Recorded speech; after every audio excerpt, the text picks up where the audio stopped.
សូមគមកាន់ CCW online ហើយថ្ងៃនេះផងដែរយើងនឹងបន្តនៅការសិក្សាកម្មវិធី Microsoft Word 2010 ទៀតហើយការសិក្សាថ្ងៃនេះគឺពីរបៀបនៃការ print ឯកសារនៅលើ laptop របស់យើងបាទការ print ឯកសារដោយការប្រើប្រាស់នៅ laptop គឺវាខុសគ្នាទៅនឹង desktop បន្តិចតួចអញ្ចឹងខ្ញុំសូមបង្ហាញតែម្ដងបាទនេះគឺជាបាទឯកសារដែលខ្ញុំវាយនៅក្នុង laptop មិនមែនវាយនៅក្នុង desktop ទេបាទចឹងយើងអាចឃើញជាឯកសាររបស់យើងអញ្ចឹងដើម្បី print បានគឺយើង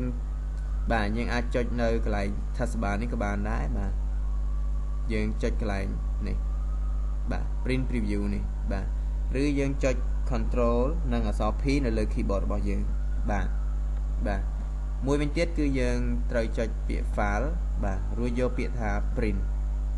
បាទឥឡូវខ្ញុំសូមបង្ហាញតែម្ដងបាទនៅពេលដែលយើងចុចពាក្យ print មកវាបង្ហាញនៅបាទជា page ឲ្យយើងបាទនេះ page 1នេះ page 2វាបង្ហាញហើយបើសិនជាយើងចង់ zoom មើលគឺយើងត្រូវចូលមកកន្លែងឆ្នុចនេះរួចចុចកន្លែង zoom នេះបាទឬយើងទាញកន្លែងបាទកន្លែងនេះបាទអញ្ចឹងយើង zoom មើលបាទយើងអាច zoom មើលបាន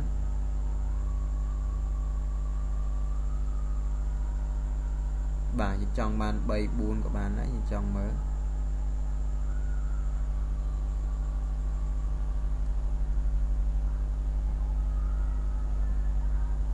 បាទចឹងខ្ញុំសូមបង្ហាញចំណងបាទកន្លែងឆ្នុចពាក្យថា print នេះប្រសិនបើយើង select ហើយយើងដោតខ្សែ connect ទៅម៉ាស៊ីន print គឺវានឹង print តែម្ដងបាទកន្លែង copy នេះគឺយើងចង់ copy ប្រមាណបាទប្រមាណច្បាប់បាទប្រសិនបើយើងចង់ copy ទាំងអស់បាទយើងយកបាទយើងមើលកន្លែងហ្នឹងផងយើងមានប្រមាណយើងវាយលេខចូលក្នុងហ្នឹងទៅគឺវា copy ប៉ុណ្ណឹងបាទហើយកន្លែង printer នេះជាសម្រាប់រើសនៅប្រភេទ printer បើសិនបើយើង connect ទៅលើម៉ាស៊ីន printer អីគឺវា load ឈ្មោះមកលើនេះបាទអញ្ចឹងយើងអាចមើលទៅថាម៉ាស៊ីន print ណាដែលយើងចង់ print Microsoft XPS Document Writer Send to OneNote បាទឬក៏ HP បាទ1050ហើយវិញវា load នៅម៉ាស៊ីន print អញ្ចឹងយើងអាច select នៅម៉ាស៊ីន print ណាដែលយើងកំពុងតែ connect ជាមួយនឹង computer របស់យើងបាទយើង select យកវាបាទតមកកន្លែង setting នេះគឺជាចំណុចសំខាន់ពាក្យថា print all page នេះគឺយើងប្រសិនបើយើង select យកពាក្យថា print all page គឺមានន័យថាយើងនឹងពេលដែលយើងចុច print ទៅគឺវា print page ទាំងអស់តែម្ដងឲ្យតែមាននៅក្នុង document របស់យើងគឺវា print ឲ្យបាទបើ print current បាទកំទោបើ print current page នេះគឺវា print តែ page ណាដែលយើងបាន select ទៅលើ page នោះឯងពេលដែលយើង print ទៅគឺវា print តែបាទ page ហ្នឹងទេបាទអញ្ចឹងមកចូលកន្លែង page នេះគឺយើងអាចវាយសម្គាល់វាឧទាហរណ៍ថាខ្ញុំចង់ print ពី page បាទពី page ទី2រហូតដល់ page ទី7អញ្ចឹងយើងវាយមកលេខ2ដល់លេខ7អញ្ចឹងវាអត់ print លេខ1ទេហើយក៏វាអត់ print នៅ page 8 9ដែរគឺវា print តែ page ទី2ដល់ page ទី7តែប៉ុណ្ណោះបើមិនបើយើងចង់ print page អីយើងវាយ page ហ្នឹងតែម្ដងបាទយើងចាំនៅលើ page ឯកសារយើងឧទាហរណ៍ខ្ញុំចង់ print page តែ9នេះអញ្ចឹងយើងវាយតែលេខ9ទៅហើយយើងចុចពាក្យថា print នេះទៅគឺវា print តែបាទ page ទី9ឲ្យយើងបាទកន្លែង print one slide នេះជាកន្លែងបាទកំណត់អញ្ចឹងយើងយកពាក្យថា only print one slide of the page បាទអញ្ចឹងយើងយកតែហ្នឹងទៅព្រោះថាម៉ាស៊ីន print យើងអត់អាច print របស់ slide បានទេបាទជាធម្មតាអញ្ចឹងយក print one slide បាទកន្លែងបាទ portrait orientation នេះគឺជាកន្លែងសម្រាប់រើសនៅបាទការ print ឯកសាររបស់យើងជាกระดาษបញ្ឈរឬក៏ជាกระดาษផ្ដេក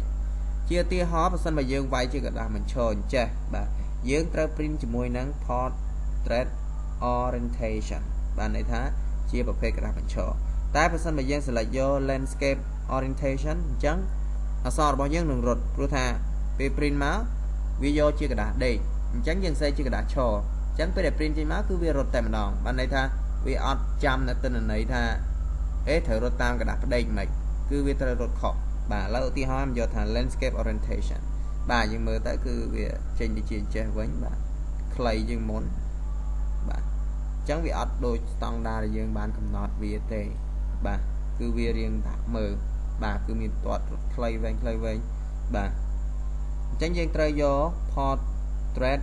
orientation បើសិនបើយើងវាយជាกระดาษបញ្ឈរបើវាយជាกระดาษផ្ដេកយកផ្ដេកបាទកន្លែងនេះជាកន្លែងកំណត់នៅទំហំប្រភេទកណ្ដាស់ chẳng bớt sân mà dương viên lơ cái đá A4 dương trâu print lơ cái đá A4 dương mình ai vay cái đá A4 chẳng từ print lơ cái đá letter chẳng viên nơi so các bạn nơi so ấy rưỡi cái rốt page dương chỉ đam rưỡi cái rốt ở so bà phụ tham mê trên này page dương cứ khóc nè chẳng dương thời do chỉ vào page A4 rồi dương vay lơ cái đá A4 bà lại custom mê trên ấy đôi khi bà chẳng dương bảy rơi lại nè tiếp sân bảy dương ban cầm nọt mê trên lơ cái lại page layout này bà chứ dương custom mê trên này không mà thôi cái này chia chùm nói khán bà rồi sân bà dương trong print bà ở so thằng ở nít non bà mà select này bên này là non bà ta cần đặt để dương print nó cứ mà select cái hay dương trong print ai xa dưới còn mà select này chứ như đó thao vốn per page tại sân bà dương trong print ta ở đây nhưng trong print ở so bà p page này ơi tôi chia ta một page gì chứ như select thá two page per se chẳng cả đặt muối cứ viết sập ơi nơi page thằng pi này ơi việc pro mà so việc pro ấy cắt tụi ơi bà chắc đến đây kia buôn không mà phê bà muối không mà phê bảy không phê được đọc muối phê per sit này cứ mơ lan khơi này ban này tha việc tôi đây cái đạp phải dòng nhang mà dân vậy tới cứ chia một phê cái đạp phải dòng bây giờ sẽ lệnh chân tới vậy trên mất tôi bà sao bây giờ trong print muối dân vô mùi tới bà tò mò vô việc tha print ai sao bao giờ nên thưa ca print tại đó bà là bây giờ dân cho print má về rồi cái lại này bà printing at the bottom bà này 4 page complete bà chẳng vì print out tại mình đó bà lấy lesson nhớ cứ ba mà đó tìm chọc anh chẳng xong mà còn chán thì phụ ca tu sna ở video tại toàn thời năng đặc biệt này ca print ai cái sáng là con computer laptop bà chẳng xong mà còn chán xong chỉ việc liền bà